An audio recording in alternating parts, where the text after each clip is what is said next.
श्यामा प्रसाद मुखर्जी जी ने एक राष्ट्र एक विधान एक प्रधान इस सूत्र को चरितार्थ करने के लिए, देश को एकजुट रखने के लिए अपना बलिदान दिया था। आज ही के दिन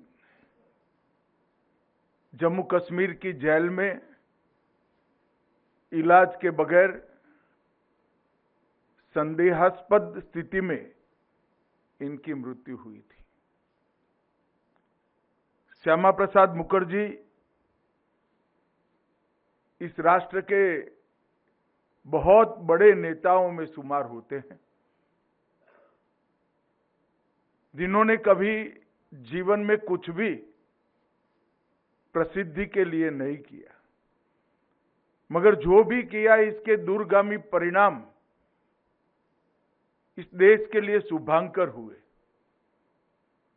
आजादी के पहले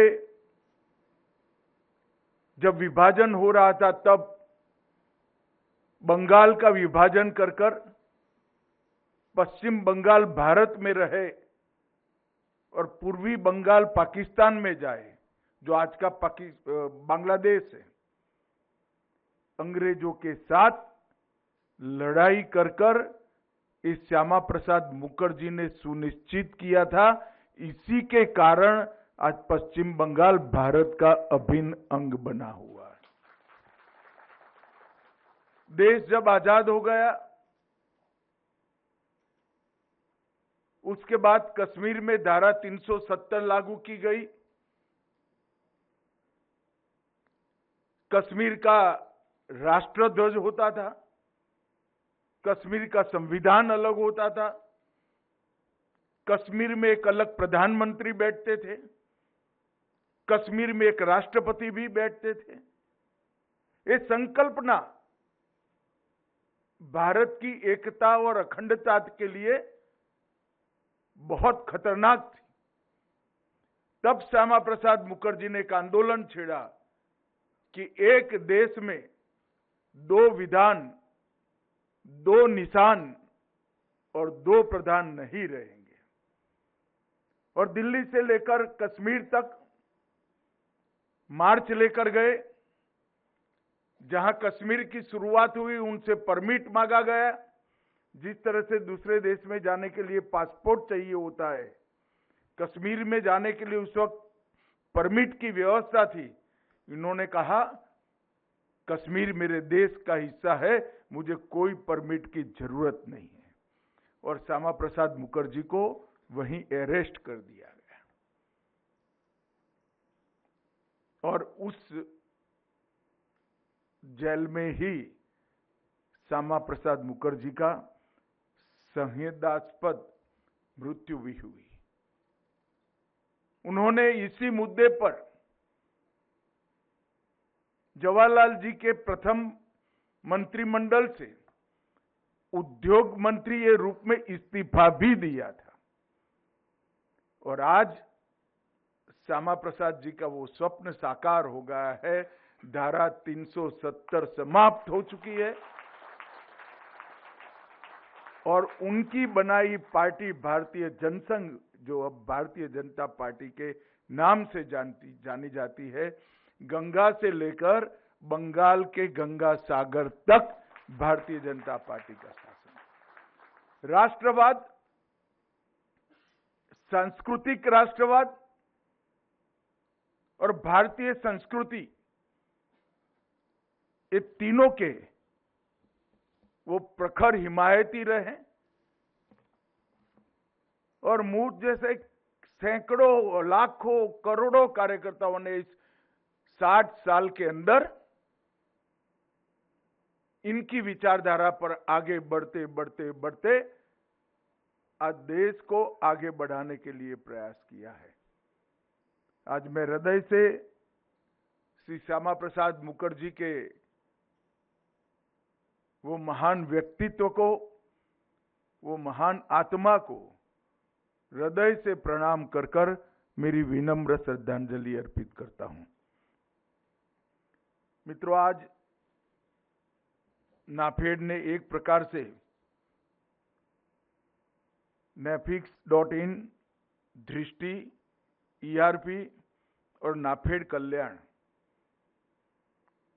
ये 4 पहलों की शुरुआत की है। एक प्रकार से एक कार्यक्रम का कोई एनालिसिस करेगा तो Nafix.in कोई एक आज के जमाने में बहुत बड़ी क्रांतिकारी चीज नहीं है। ढेर सारी ऐसी ऐप और ढेर सारी ऐसी ई कॉमर्स की व्यवस्थाएं दिखाई पड़ती है। ERP भी बड़ी सामान्य प्रकार की व्यवस्था मानी जाती है और दृष्टि जो मैनेजमेंट का पोर्टल है वो भी कोई बहुत क्रांतिकारी कदम नहीं है, परंतु वो क्रांतिकारी इसलिए है कि नाफेड जो 2014 में बंद होने की कगार पर आ गया था, आज नाफेड ये सारी पहल कर 500 करोड़ के मुनाफे के साथ 30,000 करोड़ के टर्नओवर के साथ देश के 74 लाख किसानों की सेवा कर रहा है। मैं उस वक्त पार्टी का अध्यक्ष था। मुझे मालूम है नाफेड गहरे आर्थिक संकट में था और नाफेड के पदाधिकारियों की एक मीटिंग प्रधानमंत्री जी के साथ हुई और एक ही मीटिंग में निर्णय किया गया, जो हुआ वो हुआ, उसको भूल जाओ। नाफेड पारदर्शिता से चलना चाहिए और भारत सरकार ने आर्थिक मदद कर नाफेड को फिर से मजबूती के साथ चालू करना है। और वही नाफेड 30,000 करोड़ के टर्नओवर के साथ 500 करोड़ के मुनाफे के साथ आज मजबूती के साथ आगे बढ़ने के लिए काम कर रहा है। ये जो प्रयास है वो एक प्रकार से खेत से किसान के खाते तक ये पूरी यात्रा डिजिटल करने वाला प्रयास है। किसान जो उपज अपने खेत में पसीना बोकर प्राप्त करता है, इसको इलेक्ट्रॉनिक माध्यम से खरीद कर नाफेड 48 घंटे में ही इसके अकाउंट में इसकी गाढ़े पसीने की कमाई जमा कर देता है। और NCCF और नाफेड ने इस सारी प्रक्रिया को ठीक ठीक गति से और सही दिशा में आगे बढ़ाया है। इसके कारण देश के गरीब नागरिकों को जो वितरित करने के लिए अन्न चाहिए, उसका प्रोक्योरमेंट और एक प्रकार से किसान को 50% मुनाफा वाली मिनिमम सपोर्ट प्राइस मिले, ये दोनों उद्देश्य NCCF और नाफेड इसकी पूर्ति कर रहे हैं। मगर आज मैं इस कार्यक्रम के माध्यम से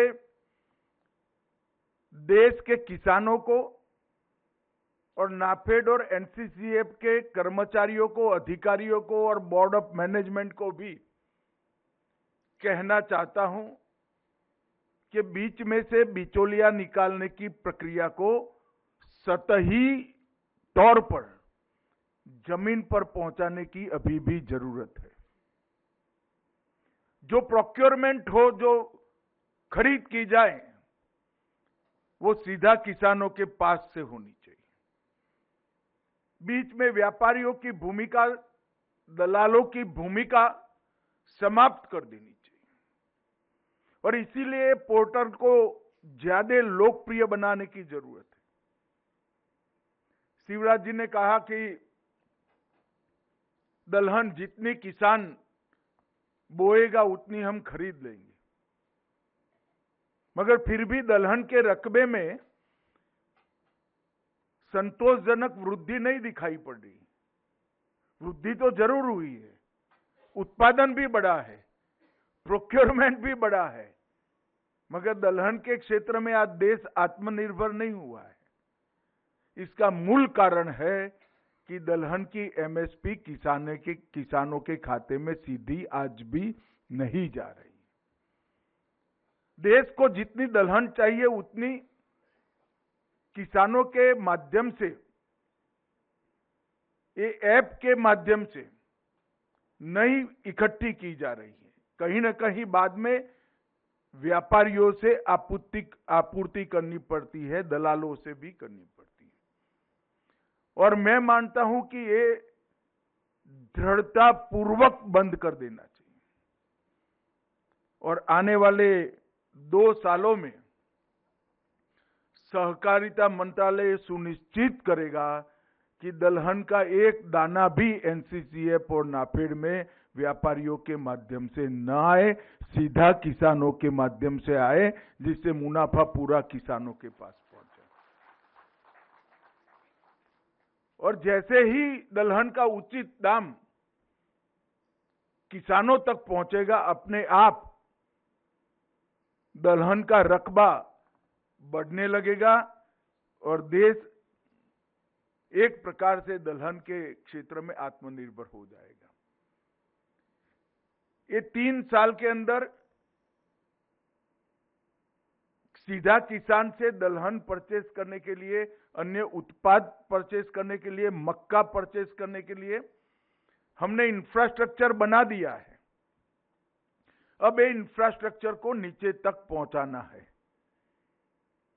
और उसमें मैं मानता हूं कि नाफेड और एनसीसीएफ ने भी दृढ़ता के साथ शुद्ध तरीके से काम करने की शुरुआत करनी पड़ेगी, तभी जाकर परिणाम मिलेंगे।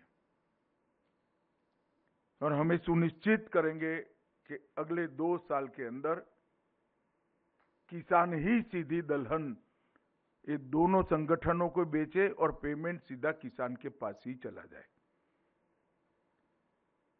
नाफेड द्वारा सिर्फ कृषि उत्पादों की खरीदी तक नाफेड सीमित नहीं रहा है।